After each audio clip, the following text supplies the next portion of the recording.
Hi, this is Unsuitable with Mary B. Safrit, the podcast where I interview single Christians about their lives and faith. Welcome to the wrap-up episode for the series on dating. Dating came up in many of the episodes, but these three felt most suited to a series specific to dating. So definitely give them a listen if you haven't already. That's episodes 6, 7, and 8. So, what are you in for today? You'll hear a relatable story about a swing and a miss moment I had with a crush, insights from the 3 interviews, and how all of this helps you in your dating life. You'll get a couple of pro tips from me, a person who has lived through and learned from unbearably awkward moments. And you'll get some tips on how to take the pressure off and have grace for yourself in the wild west that is dating. Be sure to listen all the way through to the end for info on how to get your hands on the Overthinker's Guide to Dating, which is a reflection guide I designed to help you discern what you're looking for and what might be holding you back in dating. If y'all have been around the blog or this podcast for a hot minute, you might know that I am on 2 dating apps. But before I was on the apps, I was in the weird world of having a crush and not knowing what to do about it. Perhaps some of you were gifted with the social skill known as flirting. When the charisma fairy was sprinkling that down the line, she seems to have skipped me. Let's take it back to college. Spring semester of my freshman year, I broke up with my boyfriend of 2.5 years. Early fall of my sophomore year, I learned that he was officially dating someone else. This gutted me and left me more than a little gun-shy. Yes, I was sad about the rejection and felt replaced by a new, improved, more Southern Baptist model, but the thing that cast a ripple effect over my dating life for years to come was how completely wrong I had been. I thought that come hell or high water, he and I were destined to be together forever and ever. Amen. 'Twasn't the case. Spring of my sophomore year, I had developed what one might call a crush on this guy. We'll call him Jeremy. He and I had conversed all of once, and I was interested in him. I was torn between my fear of making another mistake and my attraction to Jeremy. I decided that it couldn't hurt to get to know him. I knew that Jeremy frequented parties thrown by these 4 dudes that lived in a house off campus, and so I figured that was my best chance of winning Jeremy over in this fun, casual atmosphere at one of these gatherings. Jeremy was that guy. You know the one, the attractive, nice Christian guy who exudes confidence and charisma. His personal resume was enough to make any young Christian female swoon. Learning from my mistake with my ex, I could not admit I had a crush on Jeremy to another living soul. So, I told my friends that I felt like it would be a good idea to make some guy friends, and Jeremy just happened to be one of those dudes. This wasn't entirely untrue, but it was also not what one might call the driving motivation for getting to know Jeremy. I talked one of my roommates into going to this party with me. These parties were legendary in, the small Christian subculture at my college. Everyone went. There was dancing and shenanigans, but no alcohol. It was good, clean fun, as boomers like to call it. I strode in with my roommate and my carefully crafted, I don't care, but in like a fun way attitude. Though I immediately noticed Jeremy, I did not go over and speak to him. My roommate and I meandered throughout the party for the better part of an hour. I introduced her to the people I knew, and we danced for a bit. Though I was acutely aware of where Jeremy was at almost any given minute, I wanted my approach to be organic, a natural moment where we happened to catch each other's eye. Then I'd wave and sidle over there with a casual, "Oh, hey, Jeremy. I didn't know you were here. How's it going?" Around 11 p.m., my roommate and I decided it was time to leave and go to sleep. All this time, I had played hard to get in the sense of pretending like I had everything better to do than acknowledge Jeremy's existence. This strategy was so effective that Jeremy seemed to have no idea I was there. He was sitting on the couch conversing with the girl he came to the party with. I was torn between wanting to talk to him and wanting to bury myself in a cauldron of mac and cheese and never come out. But I knew that if I left without at least making an attempt, I would feel like I'd failed in my mission at that party. In a panicked moment, as my roommate and I were about to walk out the front door, I turned around, stared at Jeremy until I caught his eye, waved, then all but sprinted out the door. Nailed it. I loved talking to Mark, Sheila, and Ginny about their various dating and crushing experiences. Hearing them describe the uncertainty and confusion and embarrassment, but also the growth and hope and grace they felt, was super relatable. Mark talked about the confusion he felt in the aftermath of a relationship he thought should have worked. And he talked about dating in community with grace. Sheila talked about her fear of embarrassment and how that affected her view of dating, herself, and God. Jenny described her longing for relationship and how she sought to take matters into her own hands to fill that need. She talked about how God is renewing her view of herself and has given her a great community of support and love. Did you relate to their stories too? Maybe like Mark, there's that one relationship you can't seem to stop wondering what went wrong in. Maybe you also feel that relationships are hard for you. Maybe like Jenny, all the rejection has been too much and you've hardened and numbed yourself. Perhaps like Sheila, you're worried that God wants to humiliate you in your relationships in order to teach you some sort of lesson. There aren't unknowns in any kind of relationship, but dating seems to present us with a higher than average number of variables to consider. It can be frustrating and scary and overwhelming. Maybe you've sunk into apathy, or you're overwhelmed by what you seem to have to figure out on your own. Maybe you're starting to wonder, isn't this supposed to be fun? Surely there must be a right and proper way to date as a Christian. And yet, if you ask your friends or pastor about it, the answers seem to contradict each other. When you're ready, the right person will come along, but don't be complacent. Put yourself out there.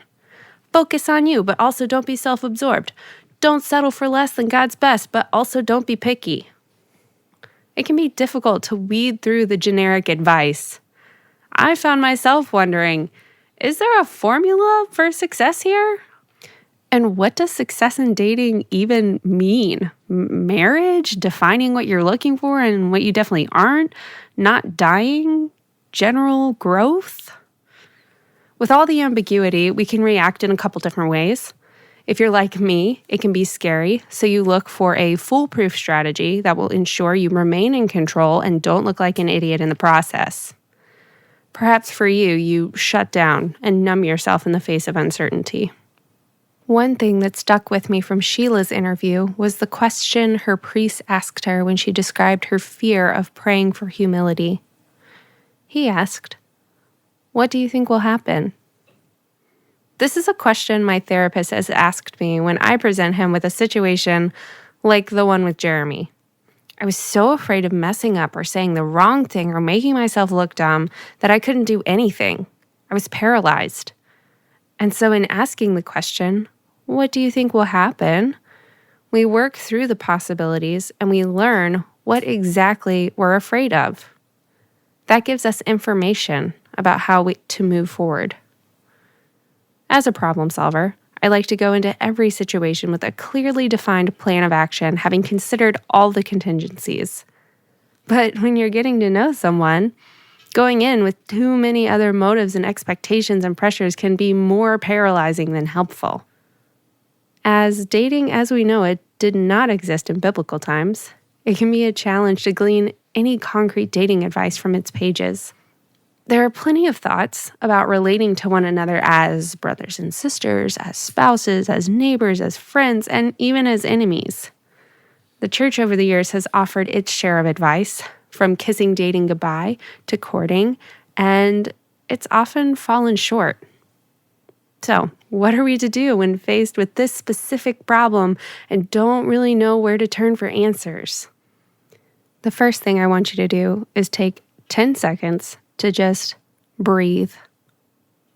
You might feel like you've been left on your own to figure this out, but know that at the very least, I'm here with you. And more importantly, God sees you and is with you.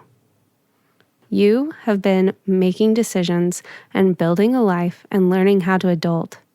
You've been paying bills and moving and making friends.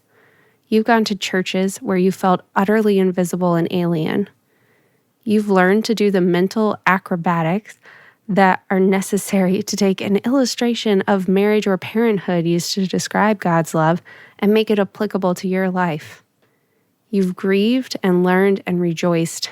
You've questioned and wrestled and laughed.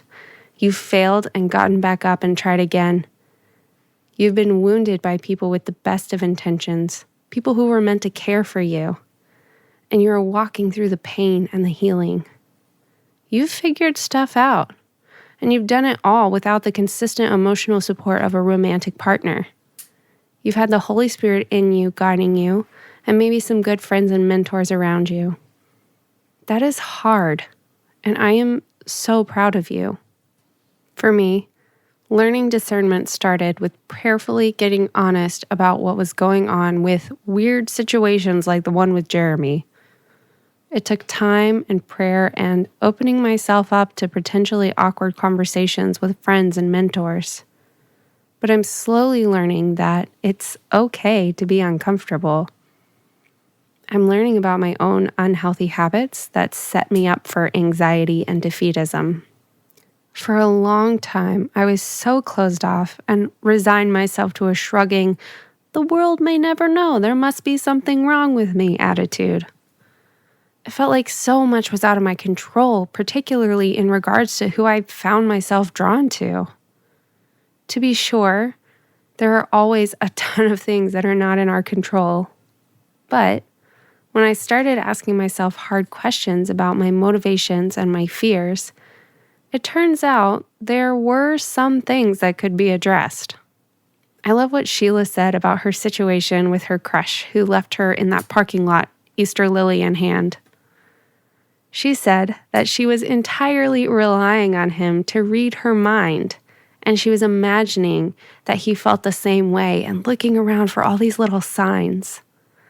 But as long as she was too worried about being humiliated to say anything, she would never know. My struggle was similar with Jeremy, adding on the pressure I felt to win him over in one conversation at this one party. But regardless of what we should have done, we now have the gift of hindsight, which allows us to understand what happened. It gives us information that can help us make healthier choices in the future. And while the story with Jeremy and other dudes I've crushed on makes me cringe, I'm also able to look back and laugh. Past Maribs was just doing what she knew at the time. Current Maribs? Well, I have the opportunity to learn from past Maribs and from the smart friends and mentors in my life. Building support systems provides us with the strength, courage, and grounding we need to take risks in our relationships. Perhaps your married friends have no concept of what it is to date in the current era, but they can help remind you of your inherent worth and value. They can build you up and challenge you, though perhaps they need a little direction as to how they can best support you through this. Having a solid group of single friends is invaluable. Whether a date or a DTR conversation goes ideally or is a total train wreck, they've all been there and have come out the other side. They have hard-won wisdom from their own experiences, and they know you. Friends in any life stage can help keep you accountable to your goals and values. They can help you see areas of growth and affirm where you can trust the instinct for discernment you've been working on. They can pray with and for you. And of course, you can do the same for them in return. This was one of my favorite things about talking to Jenny, hearing about the friends and the support systems she's worked to cultivate here in the city. They help her live what she professes and lovingly help her see where her actions and her words aren't lining up. A huge part of building this type of community is knowing what you need and asking for it. But it also requires buy-in and commitment from you. In order to know what you need and want in dating or in a partner, it's important to take the time to reflect and pray.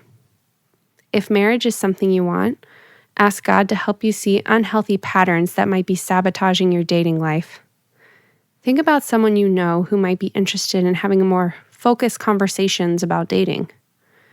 If there's someone you'd like to get to know better in a romantic-like fashion, how can you focus your energy on building a foundation with that person, as opposed to trying to win them over in one perfectly crafted conversation? Pray that God will help you keep perspective and take pressure off so that you can just get to know them as a person rather than a fantasy to win over or impress. Instead of obsessing over a formula or a hack, focus on what you can control. Cultivate practices for communication, community, reflection, and prayer. And trust that there is grace sufficient for you in this. It's hard, and there's no shame in feeling that difficulty. But don't get so hung up on trying to figure out how to avoid discomfort that you never act. Start small. Build the foundation. Gather information. Seek wisdom from people who know you and have your well-being in mind. And see what happens. Maybe it pans out, maybe it doesn't.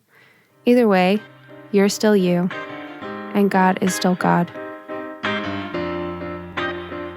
Thanks for listening.